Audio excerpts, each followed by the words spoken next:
अब जब हम अपनी पार्टी को एक्सपैंड कर रहे हैं तो ये सेकुलर पार्टीज को लगता है कि हम वोट काट रहे हैं। वोट मैं नहीं काट रहा हूँ, डेटा है। वोट इसलिए नहीं मिल रहा आपको क्योंकि आपको हिंदू वोट नहीं मिल रहा है, इस बात को कभी नहीं बोलेंगे।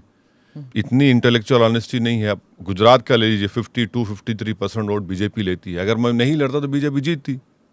मगर कांग्रेस के एक नेता हैं जो जिंदगी में कोई इलेक्टोरल पॉलिटिक्स का इलेक्शन नहीं लड़े, जो आपके प्रोग्राम में आए थे यहाँ पर, वो इल्ज़ाम लगा दिए मुझ पर। तो ये इल्ज़ाम गलत है। 186 पार्लियामेंट सीट्स 2019 में कांग्रेस बीजेपी लड़ी, कांग्रेस 16 जीतती है। राहुल गांधी अमेठी हार गए। कोई ये नहीं पूछता कि भाई क्या आप की कुछ अंडरस्टैंडिंग थी क्या स्मृति ईरानी के साथ जो आप हार गए और वायनाड में जाकर जीतते जहां पर 30% मुसलमान हैं। तो ये, और मैं लड़ूंगा इलेक्शन। जो भी अप्रेस क्लास हो, मुसलमान हो, दलित हो, उनका आप बात नहीं करेंगे, इंसाफ नहीं करेंगे, हम लड़ेंगे इलेक्शन। उसमें बुरी बात क्या है? हम हराएंगे उनको। इलेक्शन जब लड़ा जाता है तो कोई जीतने के लिए लड़ता है, किसी को हराने या हराएंगे उनको। सर किसको हराएंगे? नहीं, जो कोई भी, चाहे बीजेपी हो, चाहे कोई पार्टी हो, जो सेकुलरिज्म के नाम पर तो वोट तो ले लेते हैं और फिर उसके बाद आप उनका हक नहीं देते। आप तो वोट लड़ेंगे हम। भाई देखिए, आम आदमी पार्टी लड़ती है दिल्ली में तो कोई इस तरह का इंजाम नहीं लगता, ना उनको कोई जिना बोलता। तो एक अंडरस्टैंडिंग है बीजेपी में और ये तमाम सो कॉल्ड सेक्युलर पार्टीज में कि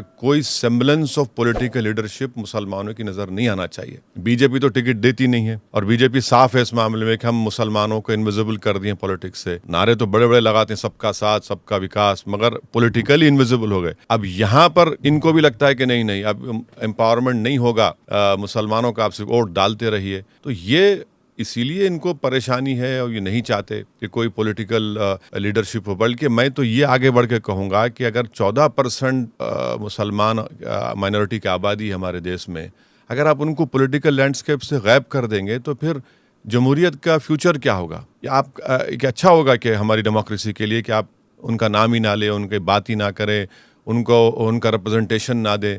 तो ये हमारी डेमोक्रेसी के लिए भी एक क्वेश्चन पैदा हो जाएगा फ्यूचर में।